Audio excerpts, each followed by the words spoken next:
Assalamualaikum warahmatullahi wabarakatuh. Alhamdulillah kita bertemu lagi sambungan siri video penjelasan buku saya ini 47 persoalan qadar dan qada. Buku ini ada edisi bercetak dan ada juga edisi PDF. Saya sendiri membaca dari edisi PDF sebab senang, font boleh dibesarkan dan lebih mudah untuk saya tengok di skrin ya. Baik, kita masuk ke soalan yang ke-18. Yang ini, apakah sebutan Masya Allah memiliki kaitan dengan qadar dan qada? Jawapannya, sebutan yang lengkapnya ialah Masya Allah la quwata illa billah. Ia bererti apa yang dikehendaki oleh Allah tidak ada kekuatan melainkan dengan kehendak Allah. Sebutan ini memang memiliki kaitan dengan qadar dan qada, disebut atau diucapkan apabila seseorang itu mendapat atau melihat sesuatu nikmat atau kurniaan.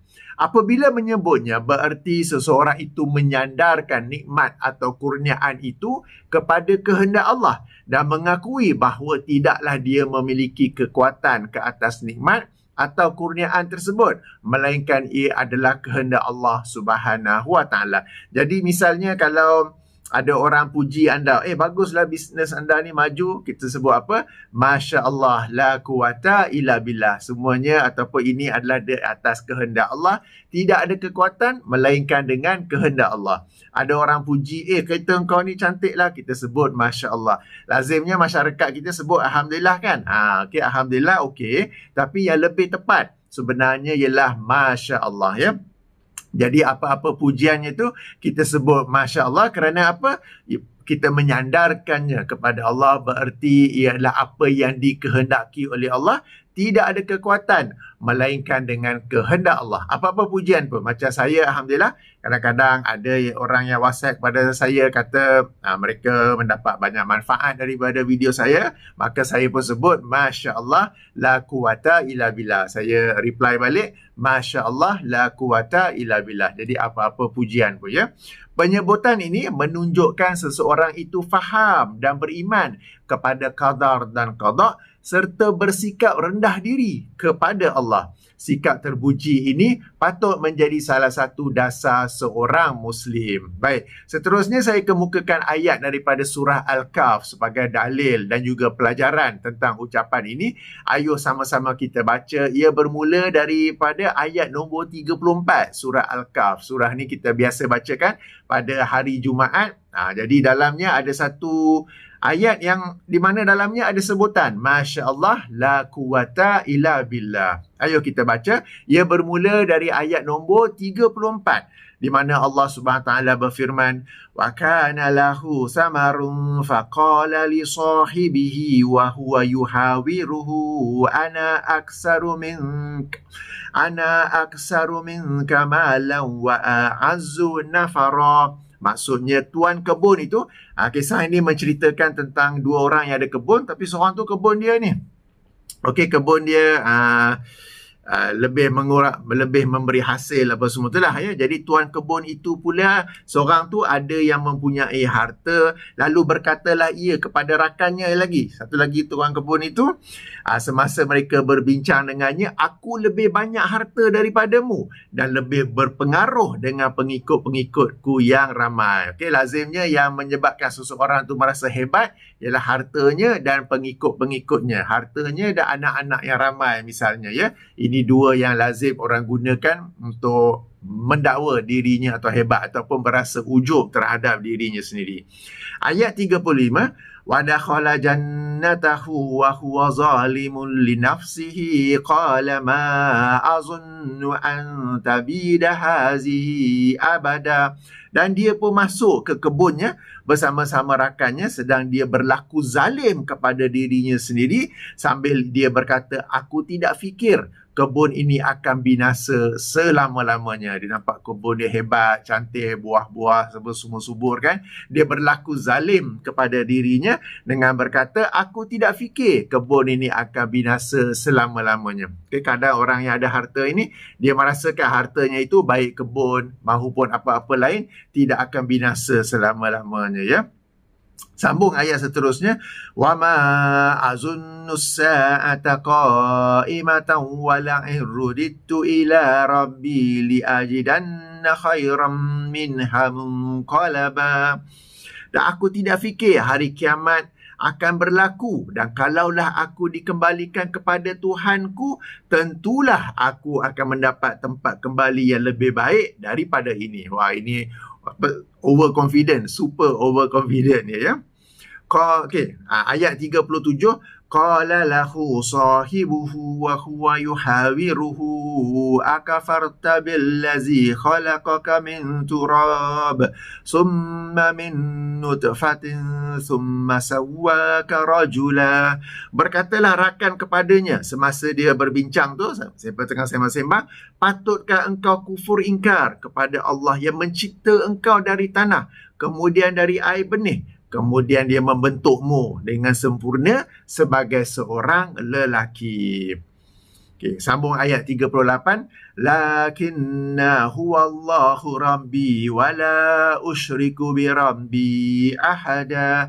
Tetapi aku sendiri percaya dan yakin dengan sepenuhnya bahawa dialah Allah Tuhanku dan aku tidak sekutukan sesuatu pun dengan Tuhanku.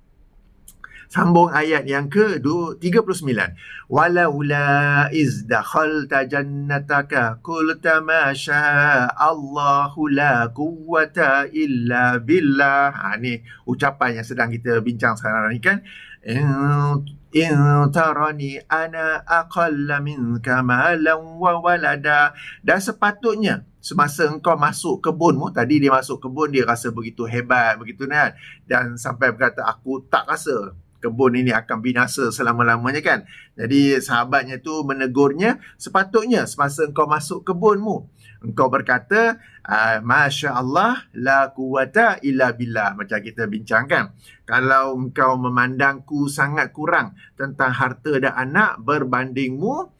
Okey, sambung ayat yang ke-40. Fa'asa rabbi an yu'tiyani khairan min jannatika wa yursila 'alaiha husbana wa yursila 'alaiha husbanan minas sama'i fatusbiha sa'idan zalaqa. Maka mudah-mudahan Tuhanku akan mengurniakan daku yang lebih baik daripada kebunmu, dan aku bimbang dia akan menimpanya dengan bala bencana dari langit sehingga menjadilah kebunmu itu tanah yang licin lagi tandus. Baik, demikian ayat daripada 34 hinggalah ke ayat 40. Jadi pengajaran yang saya nak bawa di sini, bila seseorang itu melihat kebunnya hebat, hartanya hebat, rumahnya hebat, keretanya hebat apa, sepatutnya dia menyandarkannya, kembalikannya kepada Allah SWT dengan menyebut Masya Allah la quwata illa billah. Okey, kita kembali ke buku kita. Dalam ayat di atas, seseorang yang bangga dengan kebunnya ditegur bahawa dia sepatutnya menyandarkan nikmat kebun tersebut kepada Allah dengan berkata Masya Allah la quwata illa billah. Yang bermaksud apa yang dikehendaki oleh Allah tidak ada kekuatan melainkan dengan kehendak Allah. Memang dia yang memilih untuk berkebun dan mengusahakan kebun tersebut. Namun pilihannya itu hanya tercapai apabila ia bersesuaian dengan kehendak Allah. Bagaimana kuat sekalipun dia berusaha, dia hanya berhasil jika bersesuaian dengan kehendak Allah. Maka janganlah angkuh atau berbangga dengan kebun tersebut. Sebaliknya kembalikanlah ia kepada Allah Subhanahu Wa Taala. Masuk kembali di sini kita ucapkan Masya Allah la quwata illa billah. Semua ini kita tercapai dengan kehendak Allah Subhanahu Wa Taala. Oleh itu, apabila kita mendapati sesuatu nikmat atau kurniaan pada diri kita, hubungkanlah ia kepada Allah Subhanahu Wa Taala. Apabila kita memiliki rumah yang selesa, kereta yang mewah, kerjaya yang bagus, bisnes yang bagus, kebun yang bagus, apa-apa yang bagus semua itulah, kita hubungkan dia, kita kembalikannya kepada Allah Subhanahu Wa Taala. Apabila orang memuji sesuatu kepada kita tentang macam tadi tu, perniagaan ke, bisnes ke, rumah, kereta ke apa ke, hubungkanlah ia kepada Allah. Apabila kita melihat sesuatu nikmat atau kurniaan pada orang lain, hubungkannya juga kepada Allah. Sebutlah Masya Allah la quwata illa billah. Kan kita nampak orang tu bisnes bagus, Masya Allah bagus bisnes engkau. Orang itu pun jawab Masya Allah la quwata illa billah. Okay? Ini juga antara lain dapat menghindari penyakit ain apabila semua nikmat itu disandarkan kepada Allah Subhanahu Wa Taala. Masya Allah hebatnya kereta ni, Masya Allah pandailah engkau ni ke. Jadi semua pujian yang bagus, orang yang memuji sebut Masya Allah, orang yang menerima pujian juga menyebut Masya Allah. Kalau tak ada siapa-siapa puji pun, sambil-sambil dia duduk merenung pelbagai nikmat Allah, dia pun sebut Masya Allah la quwata illa billah. Okey, jadi kita kena lazimkan ucapan ini ya. Akan tetapi apabila mendapati atau melihat sesuatu yang mungkar, jangan pula menyebut Masya Allah la quwata illa billah. Ini kerana sekalipun kemungkaran tersebut adalah dengan kehendak Allah, ia adalah kehendak yang dibenci oleh Allah ya. Al-kauniyah yang dibenci ya. Kita ada belajar dulu kan. Allah tidak meredainya, justru jangan memuji Allah ke atasnya ya. Boleh lihat balik dalam soalan ataupun bab sebelum ini, bolehkah kerja mungkar, amal mungkar disandarkan kepada takdir Allah? Sebaliknya sebutlah subhanallah yang bererti maha suci Allah. Kita mensucikan Allah daripada kemungkaran tersebut. Okey, jadi di sini kita dapat belajar ucapan Masya Allah la quwata illa billah. Kita juga dapat belajar ucapan subhanallah. Kita menyucikan Allah, membersihkan Allah daripada kemungkaran yang berlaku itu. Ucapan-ucapan ni meskipun seperti kecil tapi ada impak yang besar. Sebab kita menghubungkan apa yang kita lihat, apa yang berlaku kepada Allah Subhanahu Wa Taala. Menyebut alhamdulillah tu okey, Allah Akbar tu pun okey, tapi ini yang lebih tepat. Okey, Masya Allah la quwata illa billah tentang sesuatu yang bagus, sesuatu yang baik, dan subhanallah tentang sesuatu yang tak baik ataupun kemungkaran, dengan erti kita menyucikan Allah daripada kemungkaran tersebut. Baik, demikian sedikit penjelasan daripada soalan yang ke-18 daripada buku saya 47, Persoalan Qadar dan Qadha. Seterusnya kita akan bincang pula tentang bolehkah sesuatu musibah itu disandarkan kepada takdir Allah. Kita jumpa nanti insya-Allah dalam video yang bersiri ini.